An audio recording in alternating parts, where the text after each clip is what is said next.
Aday pa pala si Jazz.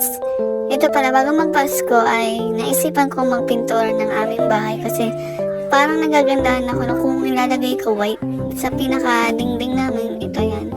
Sa pinaka-kisame namin. Kisame! And naisipan ko na kulayan lahat ng white. Medyo dirty white lang din yung kulay niya. Ito yung pinakita ko sa inyo na friend ko 2015 hanggang 2025. Ang tagal namin, diba? Yan, tamang pintura lang ako niyan. Kaya tapos ko tong part na to kasi sobrang nahihirapan ako dyan. Kasi ang daming nakalagay ng gamit. Ayan, tamang pintura lang ako.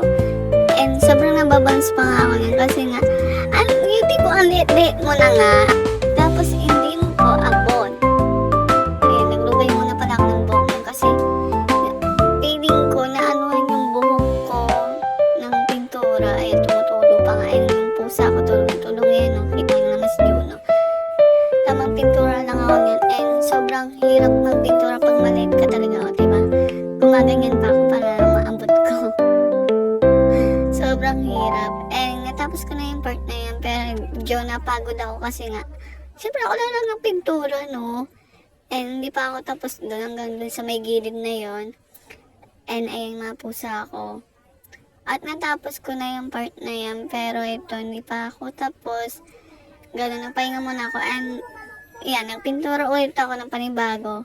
Tinanggal ko muna yung hanger dyan kasi palisa kayo nakadikit. Nakalimutan ko yung isang side na yan na pinturahan. Ewan ko, bakit ba nakalimutan ko?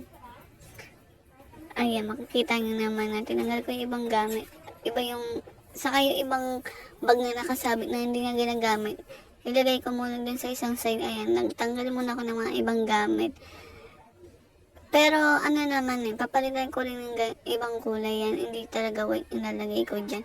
Sayang lang kasi yung pintura na binigay sa amin. Gamitin ko, diba? Ayan, kita nyo naman diba? Nalagyan yung ulo ko ng pintura na kabuisin. Medyo kiniskis ko lang din ng may tuwalyang basa para pakaligo ko. Hindi na siya mahirap tanggalin. Ayan. Naisipan ko rin pinturahan itong pinto namin kasi ito papakita ko sa inyo na puro kalmot ni yung aso namin na si Chloe. Ewan ko, babait na sinira. Kasi tuwing may naninig siya na paputok, gayang ginagawa niya, kala mo siya puputokan ng paputok. Diba, auntie, no? Makatapos siyang kalmutin. Ayan, kita nyo naman. Medyo, gray yung kinulay ko kasi umuulan din. Siyempre, nababasa, napuputikan. Ganon gray yung kinulay ko dyan. Ayun, tapos na ako dito sa loob ng bahay. Itong side na lang yan. Yan, nakikita nyo naman, no? Yung gilid na yan. Ayan na lang yung di ko patapos. At, ayan, makikita nyo, puro pintura naman yung kamay ko. Pakita ko nun sa inyo yung before. Ay, wala pala akong before. Basta ayun na yung after. Pagkatapos ko magpintura. Ayan, kita nyo naman.